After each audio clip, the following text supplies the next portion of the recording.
that's cool.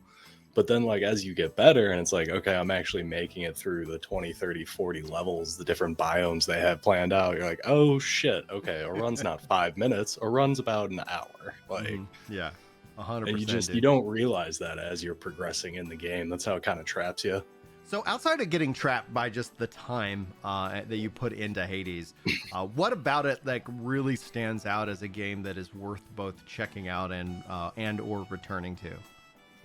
The gameplay is super simple and tight, like really quick to learn, kind of tough to I wouldn't even say master. There's Mhm. just a lot of variability in how you can progress through it, so that's pretty cool. Okay.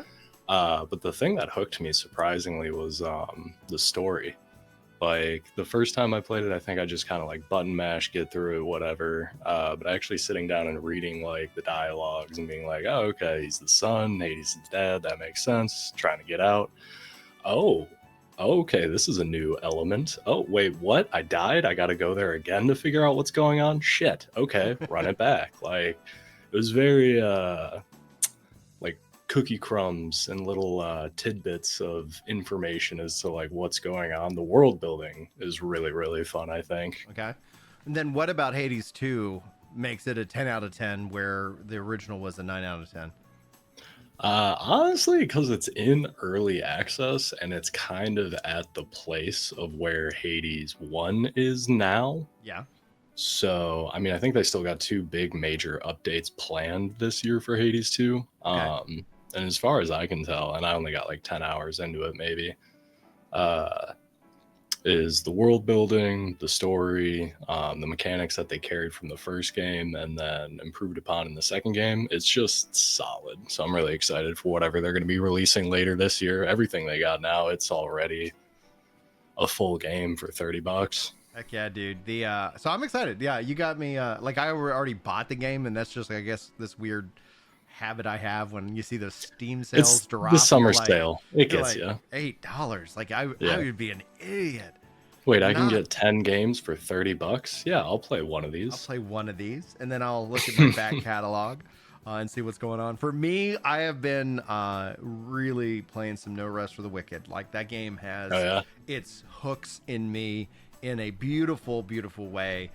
It has some roguelike elements as a part of its kind of end game crucible. And this week, on the 25th of July, they're dropping kind of their biggest update yet. And it's also another early access game. And that's why it's been so cool for me as somebody who'll be able to kind of jump in on these games early. And then as a content creator nerd in me, that it's like I get where not everybody's like on that game yet. So it does give that ability for me to kind of really become an expert on all the different systems and then essentially become the authority on that. So I literally got mentioned by the developers, That's awesome. in a brief that I was like, whoa, that's unnecessary, but it feels really cool.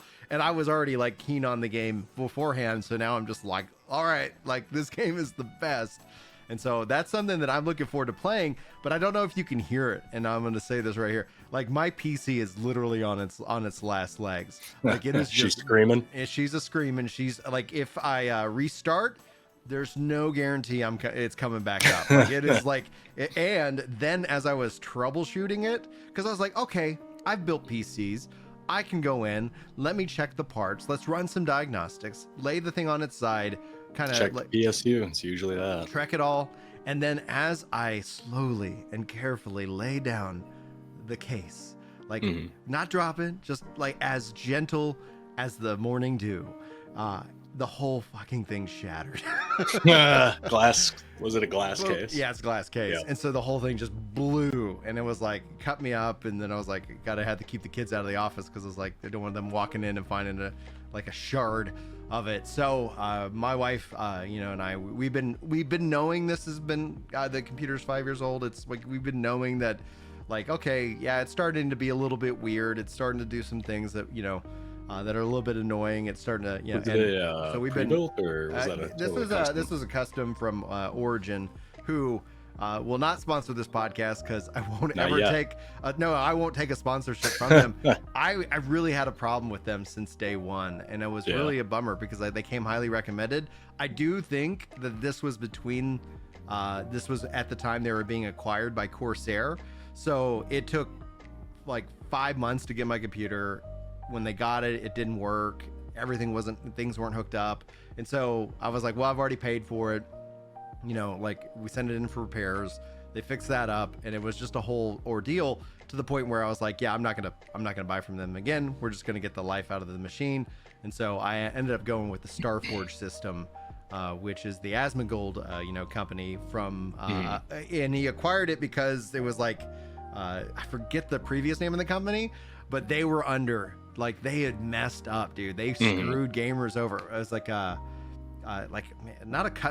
wasn't custom builds, but it was something that means like high quality or whatever.